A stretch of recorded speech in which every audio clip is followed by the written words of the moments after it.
Welcome to No Apologies. I'm Dana Lash. So for a while now, we've been warned by the Department of Homeland Security and the Biden administration that the entire nation should be on the lookout for a domestic terror threat called white supremacy.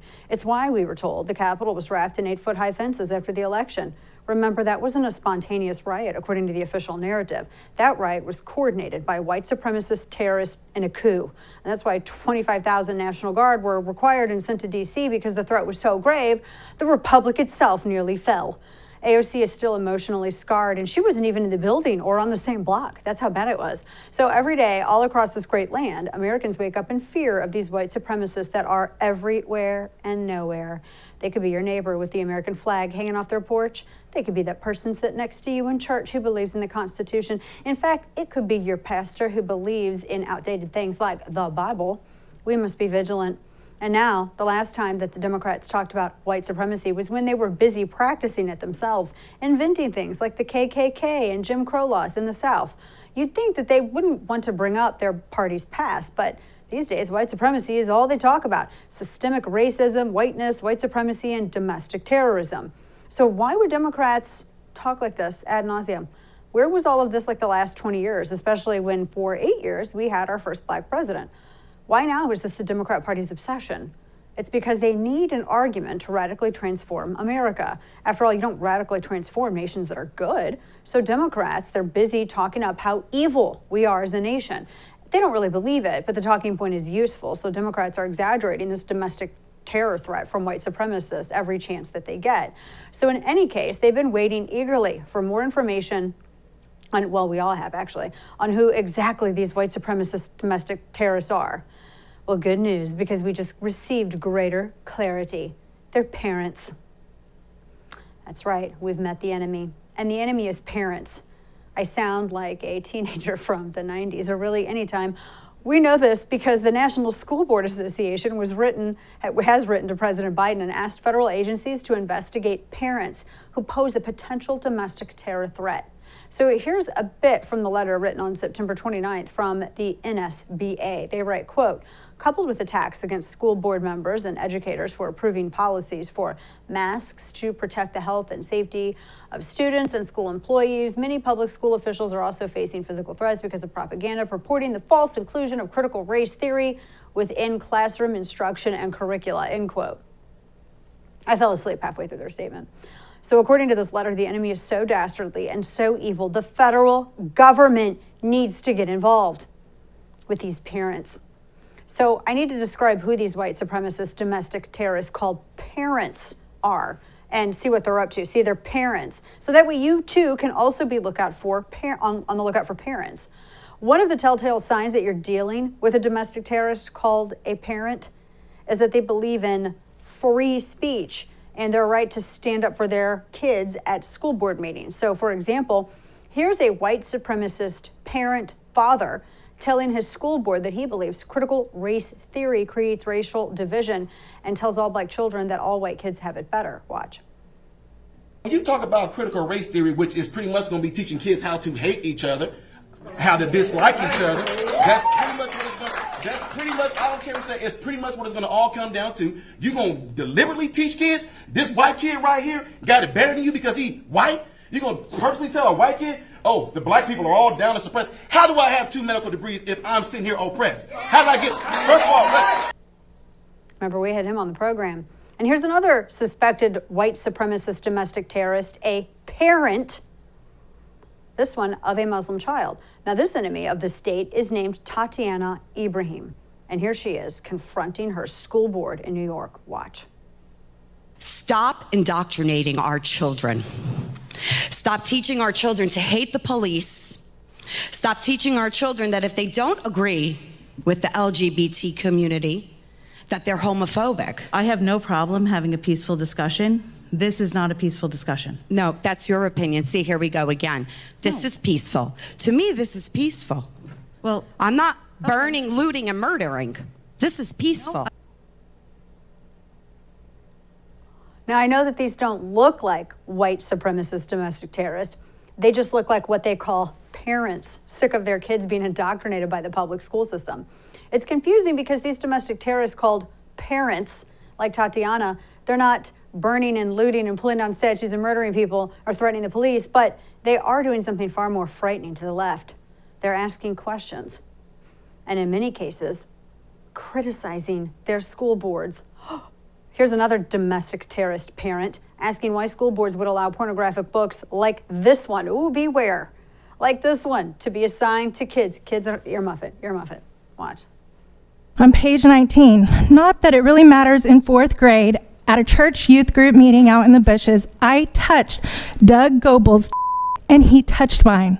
In fact, there was even some mouths involved. Now, who does that domestic terrorist parent think she is? Doesn't she know that she's a terrorist for asking why any kind of pornography is being assigned as reading material for her teenager? Now, one of the things to look out for in these domestic terrorists called parents is their cultish belief that their children that they have and have raised and have given birth to or have adopted and incorporated into their family as they moved and incorporated all of them into their community. That's right, these domestic terrorists actually believe that the children that they've clothed and fed, and some have chest fed, it's a word now apparently that our medical community uses, science, that they're theirs to raise. They actually believe this. That means these domestic terrorists are easy to spot. Just look for a parent that is highly involved in their child's life, probably hugs that child a lot, maybe checks their phone occasionally to see what their kid's looking at, and even asks questions of their public school system hell-bent on indoctrinating their children. So, like I said, these domestic terrorists are part of an ancient cult that practices what they call parenting. That means they haven't gotten the memo from the Democrat Party that their kids now belong to the state. And that means the state determines what these kids learn, not the domestic terrorist parents practicing their parenting. Democrat gubernatorial candidate Terry McAuliffe just made this case in a recent debate last week. Watch. Veto books, Glenn, not to be knowledge about it, also take them off the shelves. And I'm not going to let parents come into schools and actually take books out and make their own decisions. I don't think parents should be telling schools what they should teach. See? White supremacist domestic terrorist parents don't understand that Democrats like Terry McAuliffe, government raises your children. The state decides what your children should be taught and what they should believe. If critical race theory or any kind of pornographic, gay or straight sex is what the state wants to teach your teenager, then so be it. It's not your call. You're just a domestic terrorist parent, after all. And if you don't agree with that, then the FBI may need to put you on a no-fly list. It's not clear just yet what we should do with this dangerous new enemy of the state called parents. But Jen Psaki and the Biden administration think we need to take this domestic terrorist threat very, very seriously. Watch this. We take the security of public servants and elected officials across the country very seriously, and obviously these threats to school board members is horrible. They're doing their jobs. Obviously there are going to be different law enforcement authorities that will be related to each community and where this is happening, so we'd certainly refer you to them about any specific threats, and we'd encourage individuals to report any threats they face to local and state law enforcement agencies, and we're continuing to explore what more can be done from across the administration, but again, a lot of this will be local law enforcement and how they can help ensure these school board members feel protected. Did you hear that? Halfway through that clip, she said these school board members are just doing their jobs, giving your kids pornographic reading material, teaching them that America is this white supremacist nation, asking your kids to announce their gender pronouns, and telling your kids that being white makes them oppressors. That's just the school board doing their job. How dare a parent ask a question about any of this? Of course, that's how you know who the domestic terrorists are, the parents who ask questions. Those are the ones that clearly belong in Gitmo. Now, see, the parents who are not domestic terrorists understand that even their kids' health choices are not up to them. Just look at California Governor Gavin Newsom. He just actually got out of being recalled. He won his recall race, and he's now determined, and he's decided officially that he's going to make your child's health choices for you. California will now even decide what goes in your child's body, because Gavin Newsom just made California the first state to mandate that all students K through 12, public or private schools, they must get the vax. Now, currently that means kids 12 and over will be mandated to get jabbed if they want to go to any kind of school and learn. that their skin color is the most important thing about them, or read up on the latest pornographic sex, or learn how America is a horrible country. And soon, when they approve that vax for 5-year-olds, parents will be required to jab them too. Now, just 35 total children have died, have had fatalities from coronavirus in California. That's if you can trust that number, because remember, it's the CDC number, and it comes from the same slate of numbers that the Wall Street Journal and Johns Hopkins had to vet. So actually, there isn't that many in California that have had fatalities strictly due to coronavirus. They had serious other comorbidities, some of them terminal. But anyway, this is a state of 40 million people, and there is a known issue with myocarditis occurring in teenage boys. They're studying this right now. So far, I haven't come across anything peer-reviewed. This adverse reaction may be rare, but so is the threat to kids from COVID. So in any case, if you're a parent who feels some hesitation to vax their 12-year-old, it's still totally understandable, right? Well, how is it that you can be hesitant to get it and people cannot be hesitant to not get it? Why is it not treated the same way? Especially since it's a therapeutic and doesn't actually transfer immunity. So in California, if you were to push back on this vaccination for your 12-year-old, you might be labeled a domestic terrorist parent, a threat to the community, a murderer. Maybe your kid should be taken from you. If it's not clear by now that that's that what's happening is this, any person on the right who holds any kind of traditional constitutional American value is no longer considered a good and decent citizen. You're essentially a terrorist now, and you're the worst kind. A white supremacist. It doesn't matter if you're Hispanic. I mean, I think that the left decided 5 years ago that that's considered white adjacent. I don't even know what that means, but that's what we were told. I'm actually being completely serious. Look at what Democrats are doing. They're purging the military of anyone that would question the narrative or question really the lack of accountability for the military. Our own government has designated people with traditional values as being enemies of the state. And here's the weird thing. In the name of diversity, they don't actually care. That's the only thing they're diverse about, is purging anybody who has a different thought from them, white, black, or otherwise. And they're doing all of this after a year in which leftist groups burned and looted city after city, violently assaulted police, pulled down statues, attacked law-abiding citizens. Has there been a terror warning for that actual real-life threat? No. Nope. Antifa, which rioted again this weekend in Portland, they're still not even considered a real group. They're just an ideology. That was according to Jerry Nadler. But you know who is a real threat that the FBI and the Department of Homeland Security need to watch out for? Parents. Parents who believe their schools that they pay for with their tax dollars, because you never actually get to own your own property ever, ought to not indoctrinate their children and be responsive to parents. But no. Parents who stand up and passionately defend their kids from Marxist ideologies, parents who assert their right to control the health decisions of their children, these parents, they are the new enemy. Because what's happening right now is this: the Biden administration has decided that they aren't interested in the democratic process anymore. They have objectives, and they intend to implement those objectives. And anyone who gets in the way, they will be discarded or run over by the state. That's how nurses can be fired 1 year after being called heroes, because they disobeyed Marxist Democrats who mandated that they get vaccinated even if they have natural immunity. That's how segregation comes back. Something that disproportionately affects black people in New York 1 year after Democrats shouted Black Lives Matter. Now, black people in New York are in the way of Democrats and their vax mandates, which they apparently value more than actual people. So black Americans are no longer useful, and now they're discarded. It's parents that are in the way, because they're in the way of an administration who is all in on COVID hysteria and critical race theory. And when you disagree with the administration on these issues, they have a way of dealing with you. Call you anti-vax, call you a racist, and not just an anti-vax racist, but also a white supremacist. And if that doesn't work, they'll raise the ante and call you a domestic terrorist, an actual enemy of the state. BLM or Antifa get a pass. Those are just ideologies fighting for social justice. And who has time to go after them when there's much more dangerous domestic terrorists on the loose? Those enemies of Marxist progress called parents. So coming up, we continue the conversation with Deangelis, PhD, and the National Director of Research for the American Federation for Children. He's been very outspoken about the fight for our kids' education. He's probably a domestic terrorist. Stay with us. The Social Security Administration's computer servers are apparently 45 years old. I don't know. I haven't fact-checked it. Computer servers at Health and Human Services are said to be 50.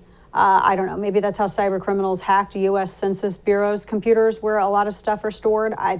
All I know is that the threat of somebody stealing your credit card isn't the only thing that you should be concerned about. Your home ownership also could be compromised. It's called home title theft, and the FBI says that it's one of the fastest growing crimes. So someone could simply get access to your vulnerable government, bank, or mortgage documents where, like for instance, your home's title, somewhere they could access your home's title. This information's public.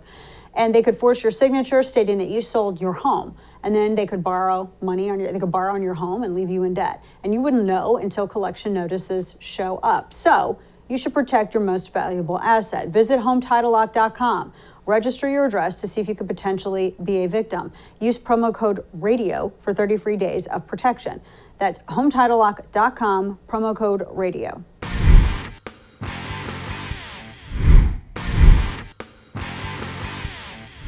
So now they want to label parents as domestic terrorists because parents are parenting. So this is weird, bizarre town. Where's this heading in the fight for our kids?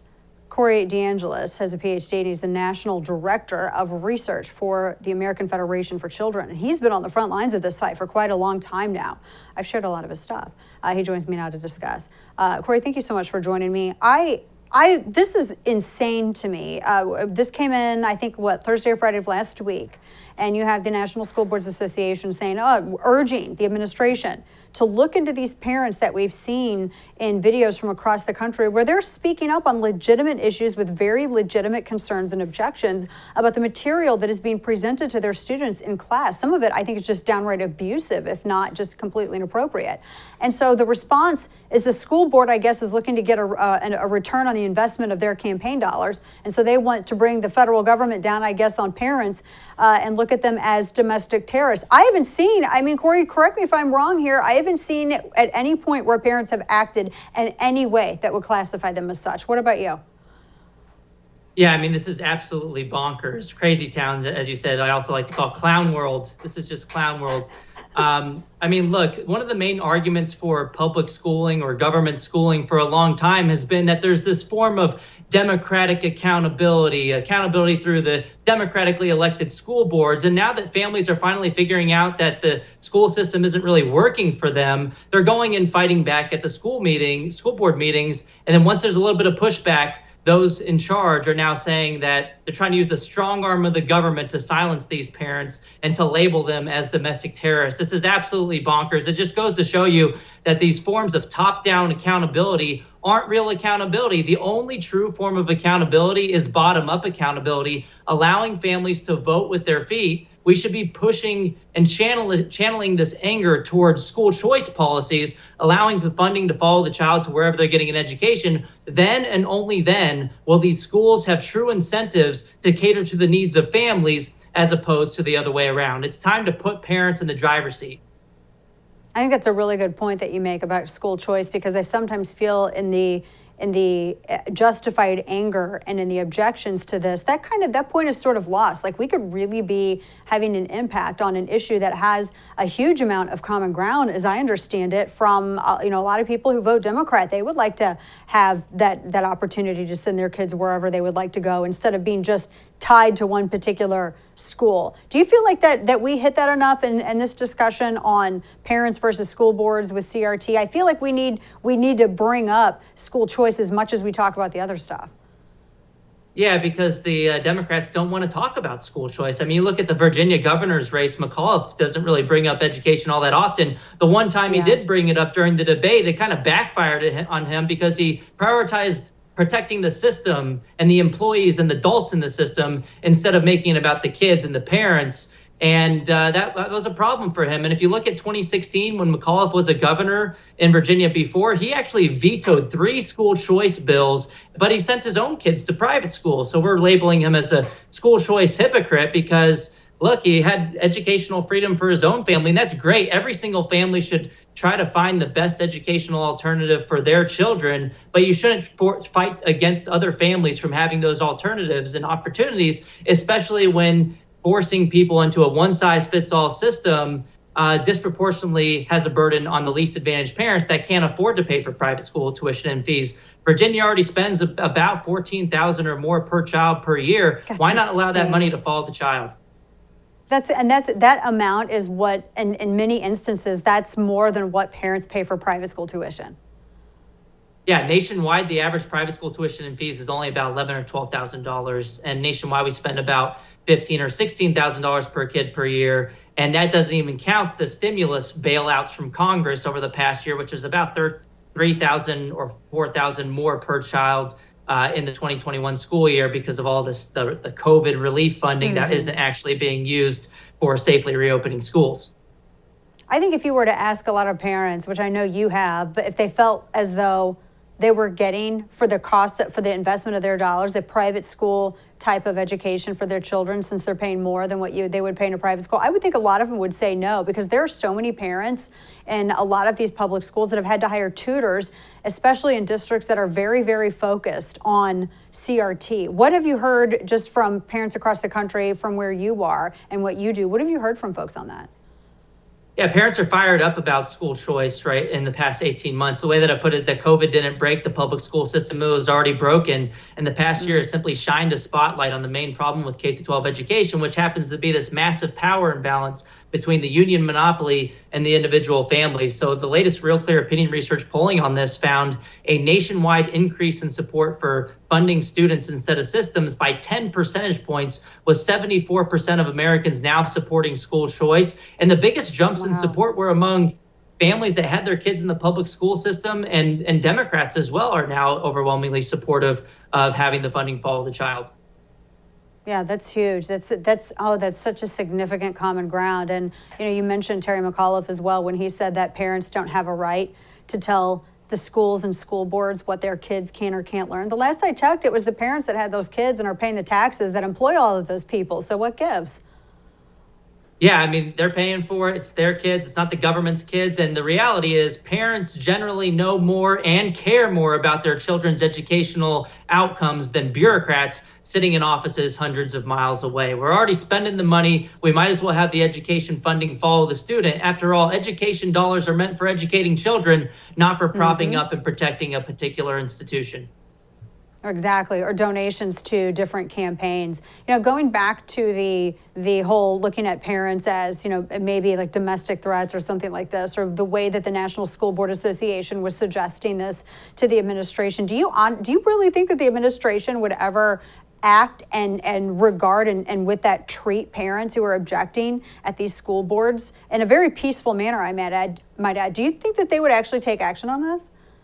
I mean, a year and a half ago, if you would have asked me this, I would have said no way in heck would this happen. But we're seeing a lot of government overreach by the federal government right now. So you never know with the mandates that are coming out from the Biden administration. So like the only way out of this, really all these fights over the past year and a half with the decision to reopen schools in person or not, the fights about curriculum in the classroom, the fights about masking or other mitigation strategies that are used in the classroom, they're all just symptoms of the larger problem, which happens to be we force low-income families to send their kids into a system that is a one-size-fits-all disaster. And the only way forward without force, and instead by embracing freedom and allowing for individual decisions for your own kids, is to fund the student directly and to empower families to make the best educational decisions for their own kids. Only then will we get out of this mess.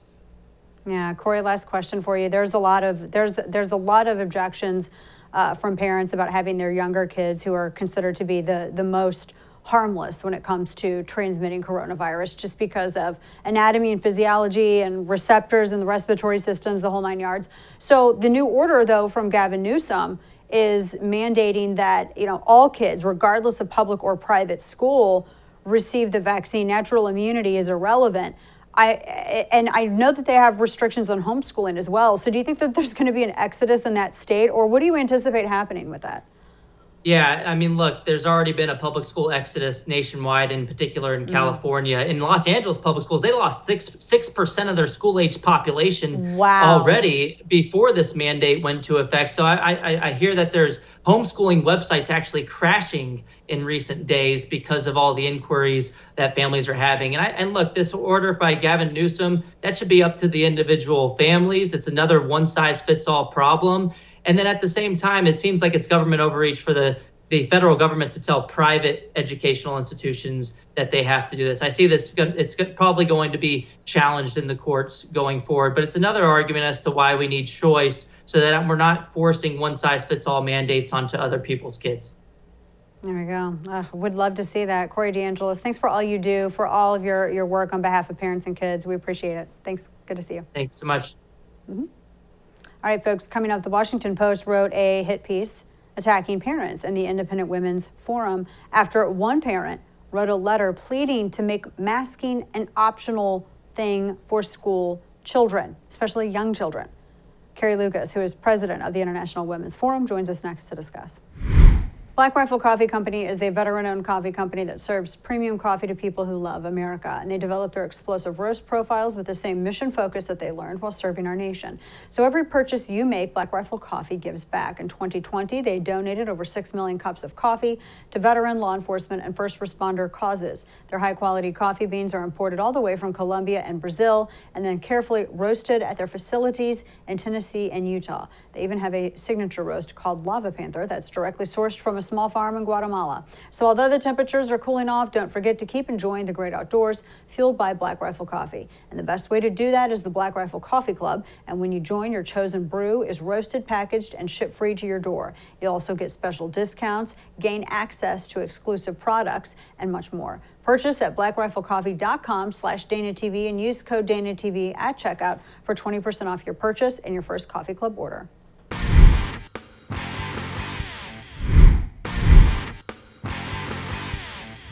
So the Washington Post wrote a hit piece attacking parents who are concerned over the face panties, which is the mask mandate, but we should just call it what it is, for having ties to the Independent Women's Forum, right? And the Koch brothers, dangerous people. Everybody's a terrorist now, apparently.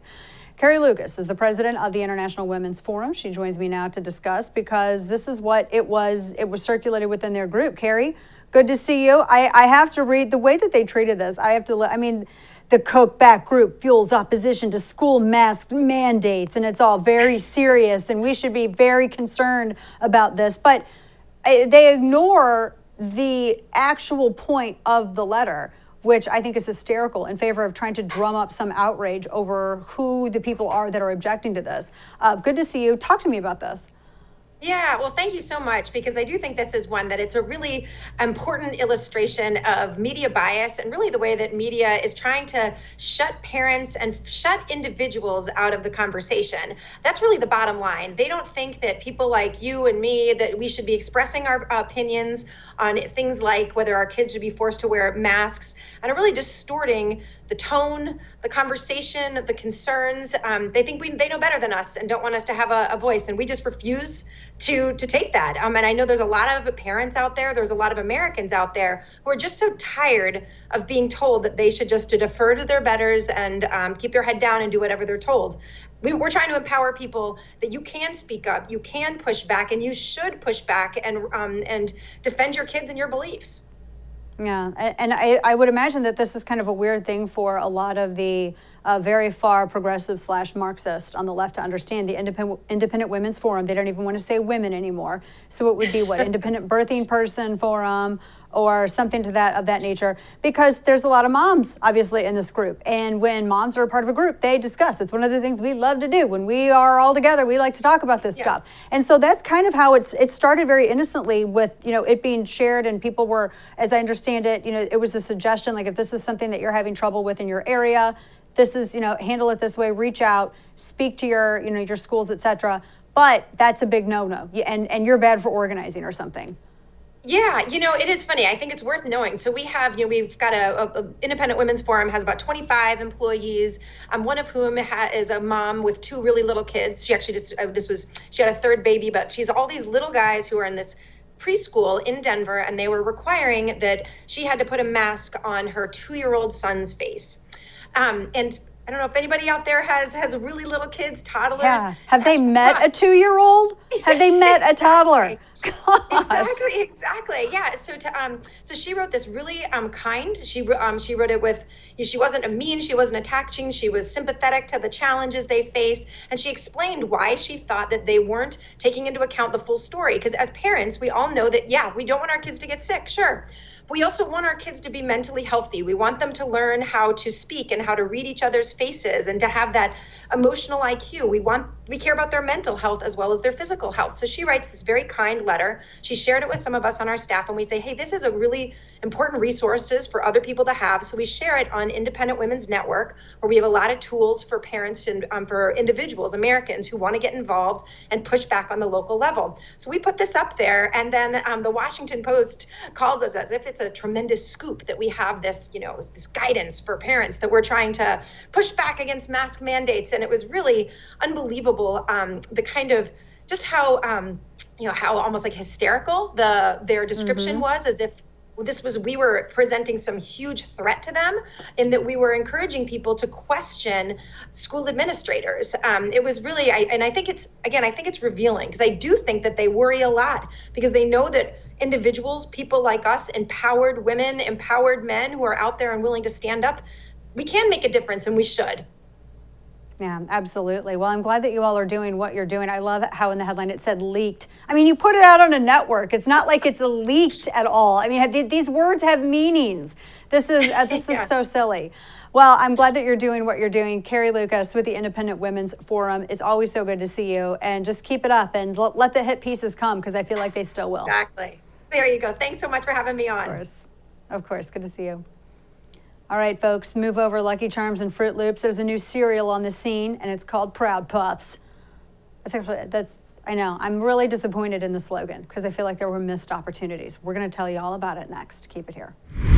Thanks to Biden's economic policies, job numbers have been abysmal and inflation is skyrocketing. And instead of following the previous administration's pro-business agenda that had the economy booming, this president, Biden, wants to tax corporations and pass trillion-dollar bills that we obviously cannot pay for. So it's time to be proactive and take some steps to protect your wealth in retirement. And you can do that by investing in gold and precious metals. Legacy Precious Metals can help you. Washington can print money to pay for their outrageous bills, but all that does is devalue your dollar. Gold offers you a hedge against inflation. And as the dollar gets weaker, gold gets stronger. The folks at Legacy Precious Metals are the gold standard when it comes to investing in precious metals. They have a team of experts who can counsel you on the best options for you and your family. Don't leave your retirement to chance. Call Legacy Precious Metals at 866-580-2088 or visit them online to download their free investor's guide full of useful information at legacypminvestments.com.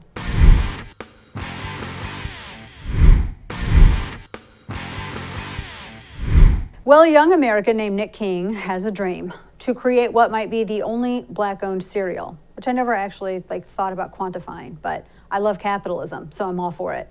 And when I say that he had a dream, I mean the idea came to him in a dream. So he told the Huffington Post, quote, "I woke out of my sleep. It was a random idea that was on my mind. I'm thinking, where's cereal coming from?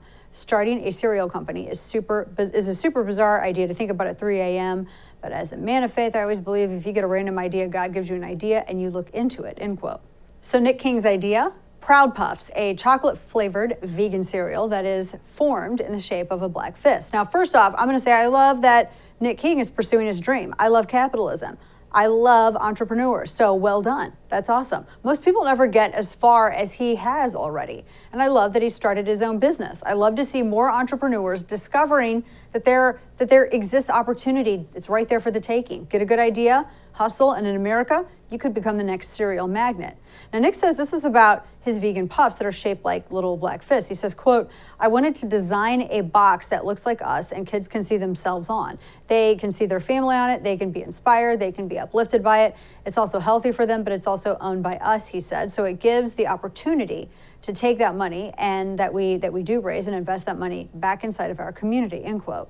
Now, the idea that kids look at cereal boxes and see themselves in it, first off, I don't even think kids read cereal boxes anymore. Everybody's on their phone. I mean, we did, like baby Gen X did. Gen X read the cereal box. So I don't know. I don't know if anybody sees themselves on a box of cereal though, unless you're a leprechaun or a toucan or an elf, maybe a tiger. But I get the point that he's making. I mean, I do have a little quibble, and that I love that it's a Black-owned business. I do worry that we are tribalizing literally everything in America. We have 2 national anthems. We hear of segregated halls on campuses these days, corporate diversity learning sessions that are separated on race, and now we have cereals for one ethnicity versus another. I mean, I don't at all like begrudge anybody their success, but I do worry that we're sort of quasi-balkanizing as a country. And I think the choice of fists is just a little ironic because that fist from BLM has taken on the idea of black empowerment, of course. Although, don't you know every leftist fist? What is with the fists? Everybody uses a fist, like from like the olden days of Lenin. If you look back at all the Soviet propaganda, everybody uses a fist. Is there nothing else that people can use? That's all we got is fists? Really? However, ironically, it is a Marxist example. It's long been an icon of communism. BLM's founders are admitted Marxists, as co-founder Patrisse Cullors has said herself, Marxist for everybody else, not for them. Marxism, of course, is against the very idea of private property rights and business ownership. So there's no room for that kind of entrepreneurship in a communist society. So suffice to say that Proud Puffs is the kind of cereal that could only happen in a country like America. But if the Marxist founders of BLM had their way, I'm not sure Proud Puffs would be possible. And I don't know if that's occurred to Mr. King. There are no Proud Puffs in any communist country, North Korea, Venezuela, Cuba, because they don't allow private businesses of any kind. There are, however, food shortages, no cereal, theft of private land and private property by these communist regimes. And I wish him the best of luck on Proud Puffs. And I hope that when he and his consumers get a taste of his success, that they too will pursue their entrepreneurial dreams, embrace that capitalism, right? I mean, we live in a country where more dreams like Nick's come to fruition than any other. And that's not for nothing. It's our free market system that helped make dreams like Nick's a reality. I do wish that they would have used the slogans either a fistful of fiber in every bowl or catch these hands. Really upset that they didn't do that. That's like my only other second little quibble. That does it for us tonight. Thanks for tuning in. Good night, and don't bend the knee.